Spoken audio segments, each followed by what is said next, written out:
ನೋಡಿ, ನಾನು ನಿನ್ನೆ ಬೆಂಗಳೂರಿನಲ್ಲೇ ಇದ್ದೆ. ರಾಜಣ್ಣವರ ಕಚೇರಿಯಲ್ಲೇ ಇದ್ದೆ. ನಮ್ಮ KOFinದೊಂದು ಕೆಲಸ ಇತ್ತು, ಅವ್ರ ಹತ್ರ ಹೋಗಿದ್ದೆ. ಮಾಧ್ಯಮಗಳಲ್ಲಿ ಅವರ ರಾಜೀನಾಮೆ ಸುದ್ದಿ ಬಂದಿರೋದು ಅವ್ರಿಗೆ ಗೊತ್ತಿರಲಿಲ್ಲ. ಅವರ PAಗಳು ಬಂದು ಹೇಳಿದ ಮೇಲೆ ನೋಡಿದ್ವಿ. ರಾಜಣ್ಣನವರು ರಾಜೀನಾಮೆಗೆ ಕಾರಣ ರಾಹುಲ್ ಗಾಂಧಿಯವರು ಏನು ವೋಟ್ ಕಳ್ಳತನದ ಒಂದು ಹೋರಾಟ ನಡೆಸಿದಾರಲ್ಲ, ಅದರ ಬಗ್ಗೆ ಅವರು ಪ್ರತಿಕ್ರಿಯೆ ನೀಡುವಾಗ ಸತ್ಯವನ್ನೇ ಹೇಳಿದ್ದಾರೆ.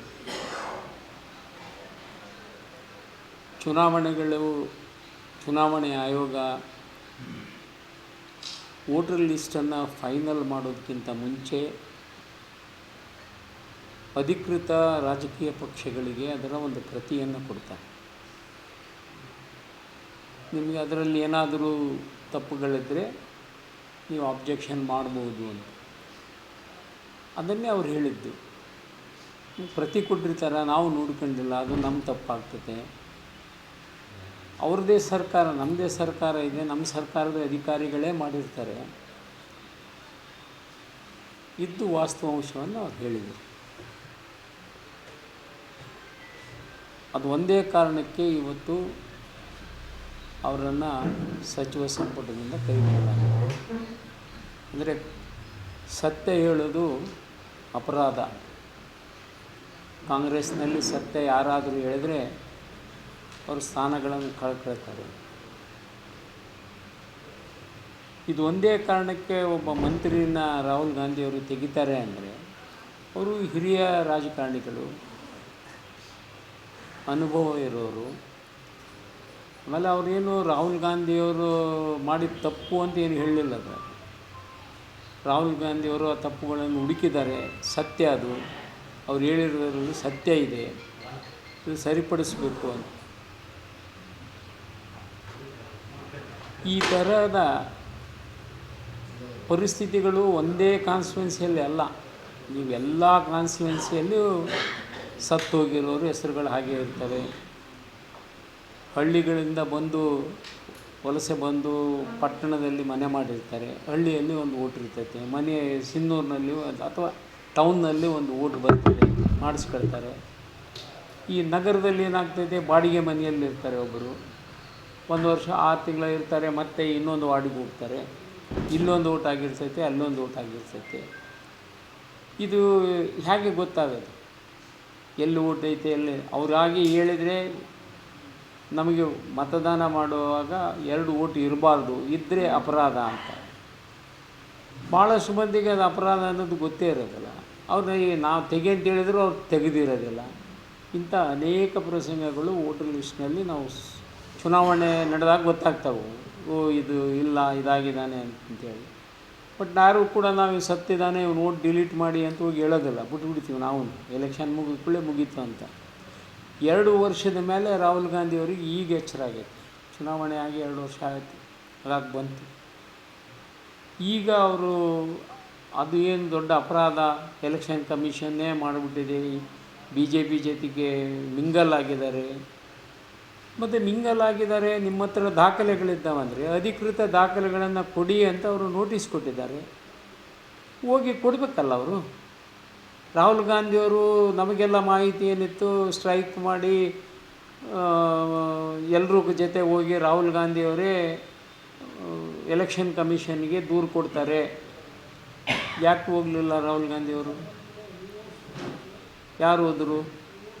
ಅವ್ರು ಬೆಂಗಳೂರಿಗೆ ಹೋದ ಮೇಲೆ DK ಶಿವಕುಮಾರ್ ಹೋಗಿ ಕೊಟ್ಟು ಬಂದರು. ಏನು ಕೊಟ್ಟರು? ದಾಖಲೆಗಳು ಕೊಟ್ಟಾರ? ಒಂದು ಕಂಪ್ಲೇಂಟ್ ಕೊಟ್ಟಾರ, ಈ ಥರ ಆಗಿದೆ ಅನ್ನೋ ಅನುಮಾನಗಳಿದ್ದಾವೆ, ನೀವು ವೆರಿಫೈ ಮಾಡಿ. ಇಷ್ಟು ಹೇಳೋದಕ್ಕೆ ಇಷ್ಟು ದೊಡ್ಡ ಸ್ಟ್ರೈಕ್ ಮಾಡೋ ಅವಶ್ಯಕತೆ ಇತ್ತು? ಇಷ್ಟು ಹೇಳೋದಕ್ಕೆ ಇಷ್ಟು ದೊಡ್ಡ ಸ್ಟ್ರೈಕ್ ಮಾಡಿ ಭಾಷಣ ಮಾಡಿ ಮಾಡುವಂಥ ಅವಶ್ಯಕತೆ ಏನು ಇರಲಿಲ್ಲ. ಇವರು ದೇಶದ ಜನರ ದಾರಿ ತಪ್ಪಿಸ್ತಕ್ಕಂಥ ಕೆಲಸ ಮಾಡ್ತಾಯಿದ್ದಾರೆ. ಅವ್ರ ಮೇಲೆ ಈ ಡೆಕ್ಕನ್ ಹೆರಾಲ್ಡ್ ಕೇಸು ಏನಾಗಿದೆ ಅದು ಒಂದು ಲಾಜಿಕ್ ಹಂತಕ್ಕೆ ಹೋಗುವ ಸಂಭವ ಅವ್ರಿಗೆ ಗೊತ್ತಿದೆ. ಅದಕ್ಕೆ ಅದನ್ನು ಡೈವರ್ಟ್ ಮಾಡೋದಕ್ಕೆ ಈ ಓಟು ಕಳ್ಳತನ ಅಂತೇಳಿ ಹೊರಟಿದ್ದಾರೆ. ಇದರಿಂದ ಅವ್ರಿಗೇನೂ ಪ್ರಯೋಜನ ಆಗೋದಿಲ್ಲ. ಅದು ಇಂಡಿಪೆಂಡೆಂಟ್ ಬಾಡಿ, ನೀವು ಕೊಟ್ಟರೆ ನಾವು ವೆರಿಫೈ ಮಾಡ್ತೀವಿ ಅಂತ ಎಲೆಕ್ಷನ್ ಕಮಿಷನ್ನವ್ರು ಈಗ ನೋಟಿಸ್ ಕೊಟ್ಟಿದ್ದಾರೆ. ಅದಕ್ಕೆ ಏನು ಉತ್ತರ ಕೊಡ್ತಾರೆ ಕಾದು ನೋಡಬೇಕು. ಅಂದರೆ ಈ ಪರಿಸ್ಥಿತಿ ಈಗ ರಾಜಣ್ಣವರು ಕೊನೆಗೆ ಸಂಜೆ ಒಂದೇನೋ ಬೈಟ್ ಕೊಟ್ಟರು ಅಂತ ಕೇಳಿದೆ ನಾನು. ಇದರಲ್ಲಿ ರಾಜಕೀಯ ಷಡ್ಯಂತ್ರ ಇದೆ. ಅಂದರೆ ರಾಜಕೀಯ ಷಡ್ಯಂತ್ರ ಇದ್ದರೆ ಕಾಂಗ್ರೆಸ್ನಲ್ಲೇ ಇರಬೇಕು ಷಡ್ಯಂತ್ರ. ಬೇರೆಯವ್ರು ಯಾರು ಅವ್ರ ಮೇಲೆ ಆಪಾದನೆ ಮಾಡಿಲ್ಲ, ಅವ್ರನ್ನ ತೆಗಿಬೇಕು ಅಂತ ಹೇಳಿಲ್ಲ, ಯಾರು ನಮ್ಮ ಪಕ್ಷದವರು ಹೇಳಿಲ್ಲ, ಬಿ ಜೆ ಪಿಯವರು ಹೇಳಿಲ್ಲ. ಅವ್ರ ಪಕ್ಷದಲ್ಲೇ ಗೊಂದಲ ಐತೆ ಅಂತಂದರೆ ಅವರು ಇನ್ನೂ ಏನೇನು ಹೊರಗೆ ಬರ್ತಾವೋ, ಯಾರ್ಯಾರು ಏನೇನು ಹೊರಗೆ ಬರ್ತಾವೋ, ಇನ್ನೂ ಯಾರ್ಯಾರು ಇದಕ್ಕೆ ಬಲಿ ಆಗ್ತಾರೋ ಗೊತ್ತಿಲ್ಲ. ಕಾದು ನೋಡೋಣ ಏನೇನಾಗ್ತದೆ ಅಂತ.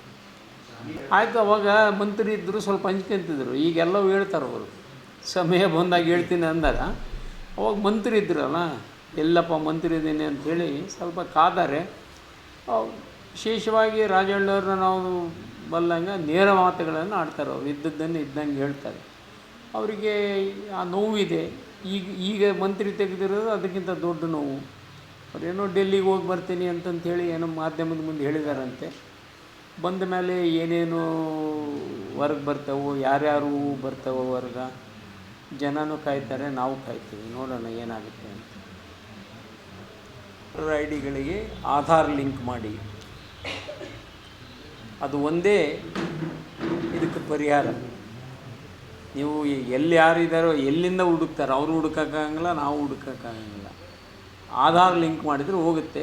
ಅದು ಏನಾಗಿದೆ ಅಂದರೆ supreme court Aadhaar is not A valid document ಅಂತ ಹೇಳಿ ಸ್ಟೇಟ್ಮೆಂಟ್ ಬಂದಿರೋದ್ರಿಂದ ಮುಜುಗರ ಆಗ್ತಾಯಿದೆ. ಬಟ್ ಈಗೂ ಕೋರ್ಟ್ ಕೂಡ ತನ್ನ ತೀರ್ಪನ್ನು ಇವೆಲ್ಲವನ್ನು ನೋಡಿದರೆ ಬದಲಾಯಿಸ್ಬೋದೇನೋ. ಈ ಥರ ಸಾವಿರಾರು ಓಟ್ಗಳು ಫಾಲ್ಸ್ ಇದ್ದಾವೆ, ಅಲ್ಲಿದ್ದಾವೆ, ಇಲ್ಲಿದ್ದಾವೆ, ಅವ್ರು ಮಾಡಿಸಿದ್ದಾರೆ.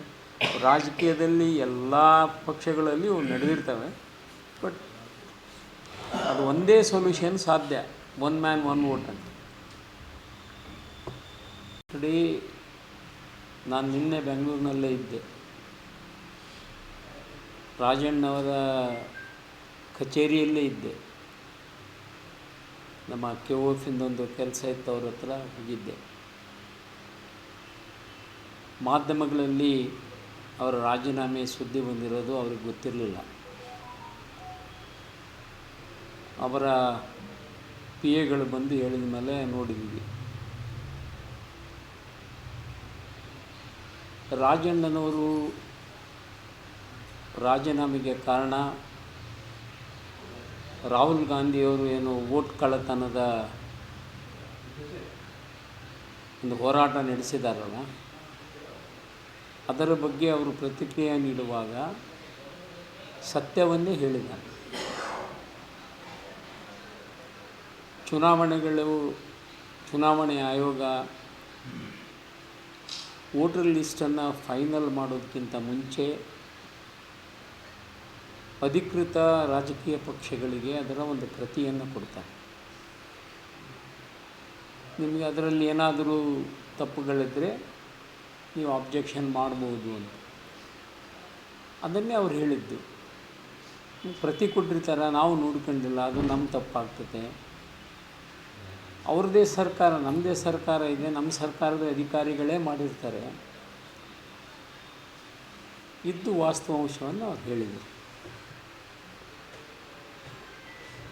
ಅದು ಒಂದೇ ಕಾರಣಕ್ಕೆ ಇವತ್ತು ಅವರನ್ನು ಸಚಿವ ಸಂಪುಟದಿಂದ ಕೈಬಿಡಲಾಗಿದೆ. ಅಂದರೆ ಸತ್ಯ ಹೇಳೋದು ಅಪರಾಧ. ಕಾಂಗ್ರೆಸ್ನಲ್ಲಿ ಸತ್ಯ ಯಾರಾದರೂ ಹೇಳಿದ್ರೆ ಅವರು ಸ್ಥಾನಗಳನ್ನು ಕಳ್ಕೊಳ್ತಾರೆ. ಇದು ಒಂದೇ ಕಾರಣಕ್ಕೆ ಒಬ್ಬ ಮಂತ್ರಿನ ರಾಹುಲ್ ಗಾಂಧಿಯವರು ತೆಗಿತಾರೆ ಅಂದರೆ ಅವರು ಹಿರಿಯ ರಾಜಕಾರಣಿಗಳು,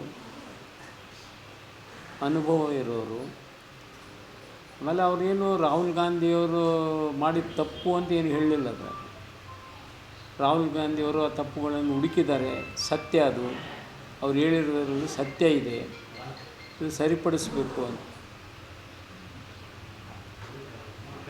ಈ ಥರದ